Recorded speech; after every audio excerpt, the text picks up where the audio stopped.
পরিবারের কাছে হস্তান্তর করা হয়েছে জুলাই আন্দোলনে পুলিশের গুলিতে নিহত শহীদ জসিম উদ্দিনের মেয়ের মৃতদেহ। ময়নাতদন্ত শেষে চাচা মনিরুল ইসলামের কাছে তাকে হস্তান্তর করা হয়। পটুয়াখালীর দুমকি উপজেলা পাঙ্গাশিয়া ইউনিয়নে গ্রামের বাড়িতে তাকে দাফন করা হবে।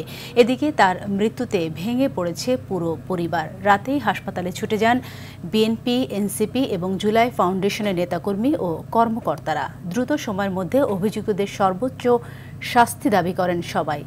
নাজমুল হুদাকে সাথে নিয়ে আরও জানাচ্ছেন বিপুল দেব রায়। গত 18 মার্চ পটুয়াখালী জেলার দুমকি উপজেলার পাঙ্গাশিয়া ইউনিয়নে জুলাই আন্দোলনে নিহত বাবা শহীদ জসিম উদ্দিনের কবর জিয়ারত শেষে নানাবাড়ি যাওয়ার পথে সংঘবদ্ধ ধর্ষণের শিকার হন লামিয়া। এই সময় সাহসিকতার সঙ্গে তিনি থানায় গিয়ে ধর্ষকদের বিরুদ্ধে মামলা দায়ের করেছিলেন। ধর্ষণের শিকার হওয়ার পর থেকে মানসিকভাবে ভেঙে পড়েছিলেন লামিয়া। সামাজিক লজ্জা, চাপ এবং অভিযুক্ত ধর্ষকদের জামিন পাওয়া এবং বিচার না পাওয়ার আশঙ্কায় তিনি চরম হতাশায় ভুগছিলেন।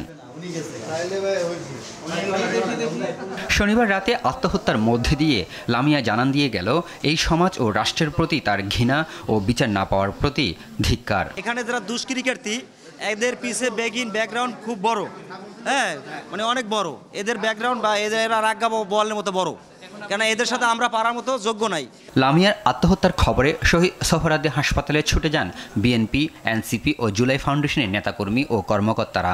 নিজের লজ্জা ঢাকার জন্য নিজের গলায় ফাঁস না দিতে হয়, নিজের জীবন দিতে না হয়, অন্তত এই সরকার যে কয়দিন আছে সেটা নিশ্চিত করুক। এই নিরাপত্তা দিতে রাষ্ট্র ব্যর্থ হয়েছে, সেটাই আমরা প্রমাণ পেলাম শহীদ জসিম ভাইয়ের মেয়ে লামিয়ার যে ঘটনাটি ঘটেছে সেটির উপরে। এই অন্তর্বর্তীকালীন সরকার সহ আগামীর বাংলাদেশের যারাই এই গুরুত্বপূর্ণ দায়িত্বগুলোতে থাকবে, আমরা একটা জিনিসই তাদের কাছে চাইব যে ধর্ষকের প্রকাশ্যে এই মৃত্যুদণ্ডের ব্যবস্থা করতে হবে। পুলিশ জানায় লামিয়ার সুরতাল হয়েছে। ডাক্তারের পরামর্শ অনুযায়ী পরবর্তী পদক্ষেপ নেওয়া হবে। এখন সম্ভবত পিএম হবে, পিএম হওয়ার পরে লাশ হস্তান্তর হবে। ধর্ষকদের পরিবার থেকে এখনো হুমকি ধমকি পেয়ে আতঙ্কিত বলে অভিযোগ করেছেন লামিয়ার স্বজনরা। বিপুল দেব রায়, RTV, ঢাকা।